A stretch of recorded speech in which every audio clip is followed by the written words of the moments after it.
আমি শুরুতেই বাংলাদেশ জামাত ইসলামীকে ধন্যবাদ জানাতে চাই। ইসলামী ছাত্র শিবিরের পক্ষ থেকে চমৎকার একটি কাজ আপনারা করেছেন, বিশেষত শহীদদের উপর যে স্মারক বের করেছেন সেটিকে 3টি বৈদেশিক ভাষায় আপনারা ট্রান্সলেশন করেছেন এবং ওয়েবসাইটের মাধ্যমে পুরো পৃথিবীবাসীর কাছে সেটা উন্মুক্ত করেছে। এটা অসাধারণ একটা কাজ হয়েছে বাংলাদেশের প্রেক্ষাপটে। আশা করছি এটার উত্তম যাত্রা বাংলাদেশ জামাত ইসলামী সহ যারা এটার সাথে লজিস্টিক সাপোর্ট দিয়েছেন, কলা কৌশলী ছিলেন, আমরা সকলের জন্য দোয়া করছি। আল্লাহর প্রতিদান দান করুন, আমিন। আজকের প্রবন্ধে জুলাইয়ের প্রত্যাশা প্রাপ্তি এবং করণীয় বিষয়ে চমৎকার তথ্য উপাত্তের ভিত্তিতে নিয়ে এসেছেন। বিগত সময় ফ্যাসিস্ট আমলের ঘটনার প্রবাহগুলো এবং জুলাই আন্দোলন, কোটা আন্দোলন থেকে শুরু করে এক দফা আন্দোলন এবং ফাতেহ গণভবন পর্যন্ত চমৎকারভাবে তথ্যগুলো নিয়ে এসেছেন এবং কিছু প্রত্যাশা প্রাপ্তির কথা বলেছেন। আমি সবগুলোর সাথেই একমত পোষণ করছি এবং খুবই চমৎকার হয়েছে সেগুলো। পাশাপাশি কয়েকটি ভিন্ন প্রেক্ষাপট আমি একটু নিয়ে আসতে চাই। প্রথমত হচ্ছে, এই প্রবন্ধে আমরা আদর্শিক কোন ভিত্তির সংজ্ঞায়ন অথবা স্বীকৃতির পাইনি। জুলাই আন্দোলনের একটা আদর্শিক ভিত্তি ছিল, আপনারা মনে করবেন না যে আন্দোলন হঠাৎ করে হয়ে গিয়েছে অথবা কোটার জন্য একটা দেশের রাষ্ট্রের সকল শ্রেণী পেশার মানুষ জীবন দিতে নামে, এটা পৃথিবীর কোথাও হয়নি। এখানে একটা আদর্শিক ভিত্তি ছিল। সবচেয়ে বড় যে ভিত্তিটা ছিল, এখানে ন্যায়ের পক্ষে সবাই অবস্থান নিয়েছে, বৈষম্যের বিরুদ্ধে সবাই অবস্থান নিয়েছে, জালেমের বিপক্ষে মাজলুমের পক্ষে সবাই অবস্থান নিয়েছে। এই বিষয়গুলো আদর্শিক সংজ্ঞায়ন প্রয়োজন। এখানে আপনি প্রত্যেককে পাবেন যে তারা শাহাদাতের তামান্না নিয়ে সেখানে গিয়েছিল। আজকের এই শাহাদাতের তামান্নার শিক্ষা কোথায় থেকে পেয়েছে মানুষ? আপনি নিঃসন্দেহে সেই সময় চিত্রগুলো, ভিডিওগুলো এখনো যদি আপনি দেখেন, পাবেন যে একদিকে গোলাগুলি হচ্ছে, রক্ত যাচ্ছে, জীবন দিচ্ছে, আর একদিকে আজান হচ্ছে, মুয়াজ্জিন ইকামত দিচ্ছে, সবাই নামাজে দাঁড়িয়ে যাচ্ছে। কোথায় পেয়েছে এই শক্তি? সেখানে। আজকে আমাদেরকে আদর্শিক সংজ্ঞায়নটা সবার আগে ঠিক করতে হবে। এই জাতিসত্তার একটা ইতিহাস রয়েছে, একটা সমৃদ্ধ ইতিহাস রয়েছে। লড়াই সংগ্রাম, রক্তের উপর দিয়ে জাতি দাঁড়িয়েছে, কিন্তু আমাদেরকে বারবার আমাদের সেই লড়াই সংগ্রামগুলো, আমাদের স্বাধীনতাকে বুলণ্ঠিত করা হয়। একটা শ্রেণী পেশা এখানে দাঁড়িয়ে যায়, এটা বুর্জোয়া শ্রেণী এখানে দাঁড়িয়ে যায়, কিছু ব্যক্তি তাদের পুরাতন স্ট্রাকচার দিয়ে আবার ফ্যাসিজম কায়েম করে, আবার রক্ত দিয়ে আবার ফ্যাসিজম কায়েম করে। আমরা চাই যে এই জাতিসত্তার যে শিকড়ের সন্ধান, সেই সংজ্ঞায়নের মধ্য দিয়ে একটা আদর্শিক ভিত্তি স্থাপিত হবে ইনশাআল্লাহ। এখানে স্যাক্রিফাইসের দৃশ্যগুলো আপনাদের মনে আছে। একজন ভাই শহীদ হয়ে যাচ্ছেন, আরেকজন শহীদ হবেন, এরপর তিনি ওনাকে কোলে করে নিয়ে এসে হসপিটালে নিয়ে যাচ্ছেন। তিনি জানেন যে হসপিটালে গেলে ওনাকে গ্রেফতার করবেন, এরপর তিনি গিয়েছেন। সেখানে যখন আমরা লড়াই সংগ্রামে লিপ্ত ছিলাম, পানি নিয়ে আসা হয়েছে, খাবার নিয়ে আসা হয়েছে, খুবই সামান্য, কিন্তু তিনি নিজে না খেয়ে বলা হয়েছে আমার অপর ভাইকে দিন। একজন আহত হয়েছে, তাকে যখন হসপিটাল নিয়ে যাওয়ার জন্য সবাই ধরাধরি করে নিয়ে যাচ্ছিল, তিনি বলছেন আমাকে নিয়ে টেনশন করতে হবে না, আপনারা আন্দোলনে সবাইকে নিয়ে টেনশন করুন, তাদেরকে এগিয়ে যান। এটা তো আমাদেরকে ইসলামী আন্দোলনের, ইসলামের ইতিহাসের জিহাদের কথাগুলো স্মরণ করিয়ে দেয়। পানি নিয়ে আসা হয়, একজন আরেকজনকে স্যাক্রিফাইস করতে করতে সবাই শহীদ হয়ে যায়। এই আদর্শিক ভিত্তির বিষয়গুলো আমি এই রাজনৈতিক নেতৃবৃন্দ সহ আজকের এই প্রবন্ধকে আমি অনুরোধ করবো। সেকেন্ড যে বিষয়টা বলবো, এই আন্দোলন শিক্ষার্থীদের দ্বারা শুরু হয়েছে, এটা নিয়ে আমাদের কারো কোনো সন্দেহ নাই। যদিও শিক্ষার্থী শুরু হয়েছে, পরবর্তীতে সবাই সেখানে অংশ নিয়েছে, কিন্তু আজকে শিক্ষা ব্যবস্থা এবং শিক্ষার্থীদের জন্য কি উদ্যোগ নিয়েছে সরকার? কোনো উদ্যোগ নেয়। এতগুলো সংস্কার কমিশন হয়েছে, শিক্ষা সংস্কার কমিশন গঠন করা হয় নাই।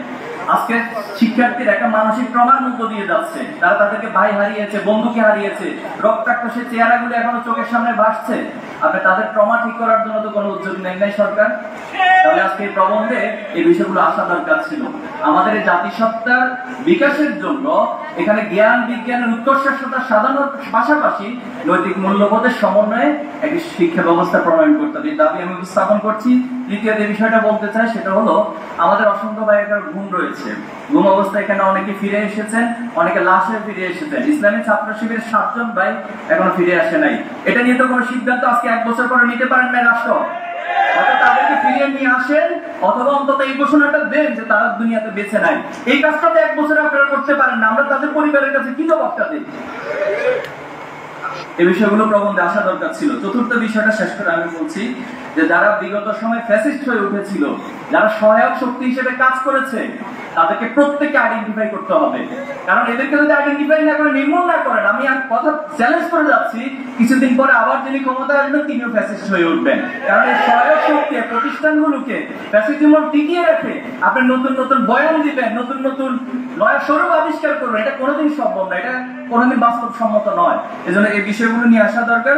সর্বশেষ বলবো, জুলাই আন্দোলনে আমরা জীবন দিয়েছি, রক্ত দিয়েছি, কাউকে ক্ষমতায় নিয়ে আসার জন্য নয়, আবার কাউকে ক্ষমতা থেকে সরানোর জন্য নয়, বরং এই রাষ্ট্রের একটা আমূল পরিবর্তনের জন্য। আমরা চাই এই বিপ্লবের মধ্য দিয়ে এবং এই স্যাক্রিফাইসের মধ্য দিয়ে এই রাষ্ট্রের একটা আমূল পরিবর্তন হবে, যেখানে ভবিষ্যতে কেউ কোনোদিন ফ্যাসিস্ট হতে চাইলেও তাকে সুযোগ দেওয়া হবে না। সবাইকে ধন্যবাদ। আসসালামু আলাইকুম।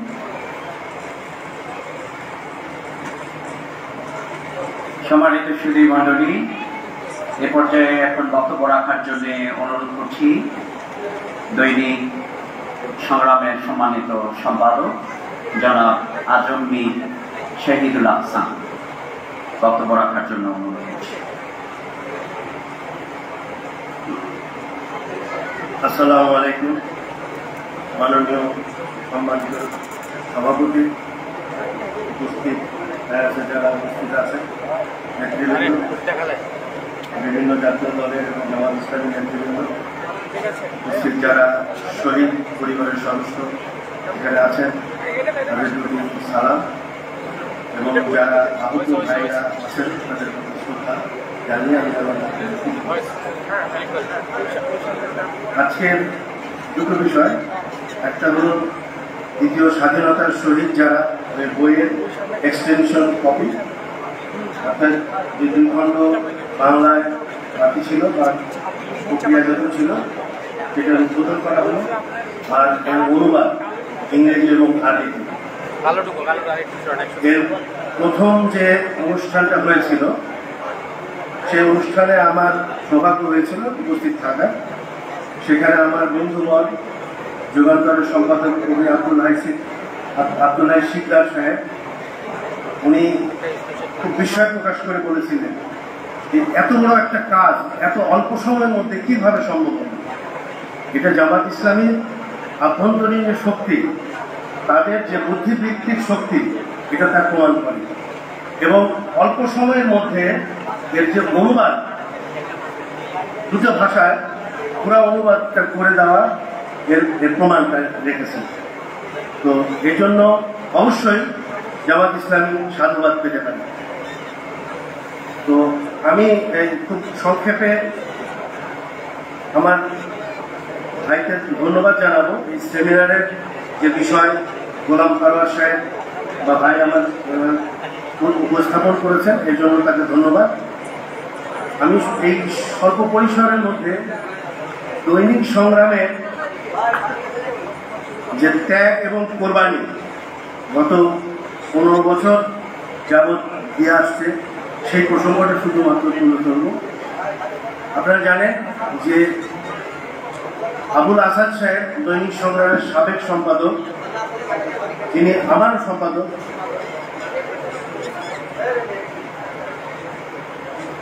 তিনি আমারও সম্পাদক। এটা বলে টেনে করেছেন। তাকে গ্রেপ্তার করা হয়েছিল। তার আগে দৈনিক সংগ্রামে জনাব আবুল আসাদ সাহেবকে গ্রেপ্তার করার আগে দৈনিক সংগ্রাম ব্যাপকভাবে ভাঙচুর করা হয়েছে। প্রায় একটি ধ্বংসস্তূপের মধ্যে দিয়ে দৈনিক সংগ্রাম তার কাজ করে আসছে। এরপরে রুহুল আমিন গাজী সাহেব, যিনি আমাদের ইউনিয়নের একজন অনন্য সাধারণ ব্যক্তিত্ব, তাকেও গ্রেপ্তার করা হয়েছিল। এবং সাদাত হোসেন সাহেব, ভারপ্রাপ্ত বার্তা সম্পাদক, তাকে গ্রেপ্তার করা হয়েছিল।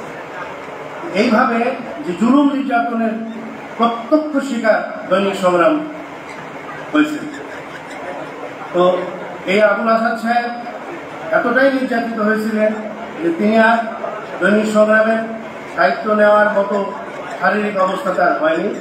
রুহুল আমিন গাজী সাহেব এতটাই অসুস্থ হয়ে পড়েছেন যে শেষ পর্যন্ত আল্লাহ তাআলা কাছেই তাকে চলে যেতে হয়েছে। সাদাত সাহেব এখনও অসুস্থ বা মোটামুটিভাবে টিকে আছেন। তো এই যে দৈনিক সংগ্রামের যে ত্যাগ, দৈনিক সংগ্রামের যে কোরবানি, তো আল্লাহ তাআলা যাতে কবুল করেন, আপনারা দোয়া করবেন। দৈনিক সংগ্রাম আবারও ঘুরে দাঁড়ানোর চেষ্টা করছে, সেই চেষ্টা ইনশাআল্লাহ সফল হবে। এবং এই ক্ষেত্রে 24-এর যে গণ-অভ্যুত্থান, সেই গণ-অভ্যুত্থানের অবদান নিশ্চয়ই আমরা পরতে স্বীকার করব।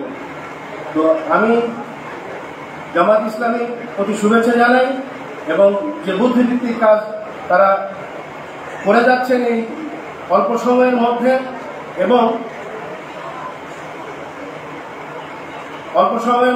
এই জন্য তাদেরকে ধন্যবাদ জানাই। যে রাজনৈতিক দূরদর্শিতা তারা দেখিয়ে চলেছেন, সেই জন্য তাদেরকে ধন্যবাদ জানাই। ইনশাআল্লাহুল আজিজ, আল্লাহ তাআলা কবুল করবেন। আসসালামু আলাইকুম।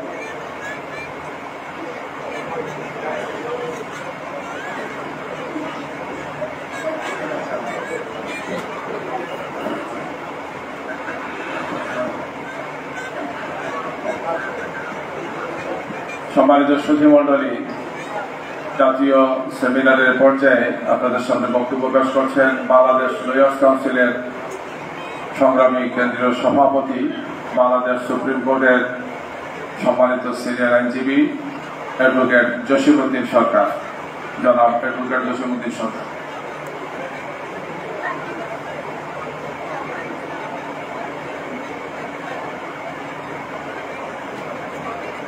نحمده ونصلي على رسوله الكريم أعوذ بالله من الشيطان الرجيم بسم الله الرحمن الرحيم।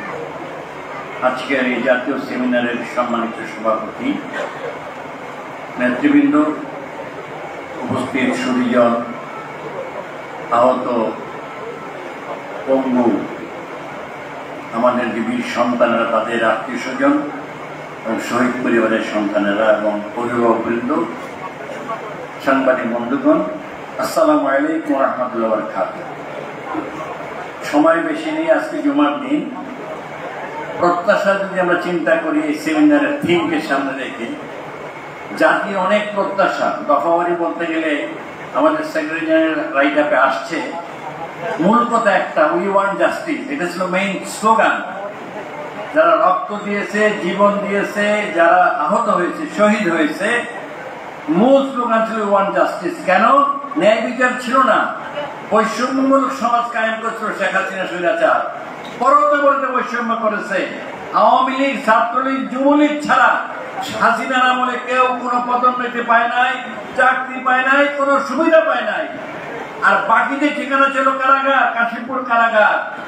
আমি এই পয়েন্ট দিয়ে বলতে চাই, আমার সামনে নেতৃবৃন্দ বসে আছেন, স্টেজেও আছেন, মিথ্যা ভুয়া মামলায় কোর্টে যখন হাজির করা হতো, রিমান্ডের পর রিমান্ড প্রার্থনা করা হতো, আমরা যারা আইনজীবী আমরা অসহায় বোধ করেছি, আমরা তাদের জামিনের আবেদন করেছি, আমরা কোর্টকে বলেছি মাই লর্ড, এখানে কোনো ইনগ্রিডিয়েন্ট নেই, কোনো উপাদান নেই, আটকে রাখার কোনো ব্যবস্থা নেই। কোর্ট নীরবে রিফিউজ করেছে, কারণ এই বিচার ব্যবস্থা নির্বাহীর অধীনে এখনো আছে।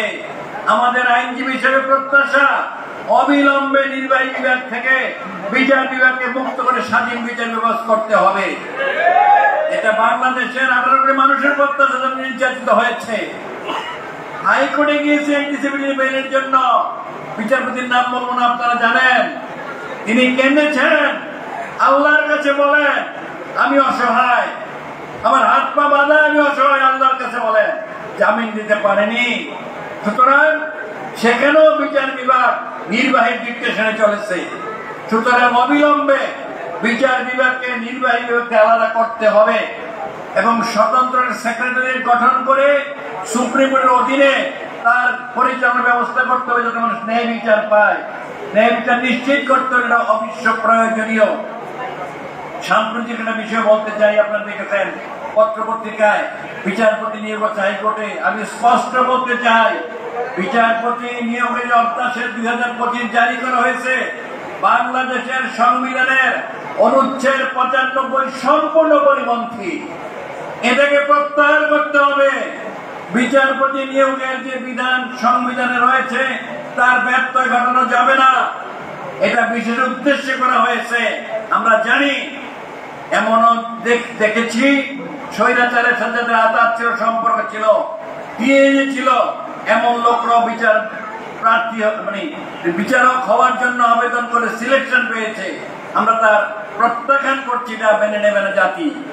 আর কোন অবস্থাতে এই অন্যায়কে মেনে নেবে না, সংস্কার চাই। আর কোন দুর্নীতি, অন্যায়, জুলুম যেন বাংলাদেশে না হয়, এইটাই হলো জাতির প্রত্যাশা। প্রত্যেকটা জায়গায় জায়গায় ইনসাফ হতে হবে, এইটাই জাতির প্রত্যাশা। আর কোন শেখ হাসিনার প্রেতাত্মারা আবার যেন পুনরুত্থান না হয়, এইটাই জাতির প্রত্যাশা। এবং রমজানে যারা এখনো আছে, অবিলম্বে স্ক্রিনিং করে তাদেরকে এর থেকে বিচারের আওতায় নিতে হবে, বিচার নিশ্চিত করতে হবে। এই শহীদ যারা আমাদের এখানে বসে আছে, তাদের পরিবারের প্রত্যাশা খুনিদের বিচার হোক।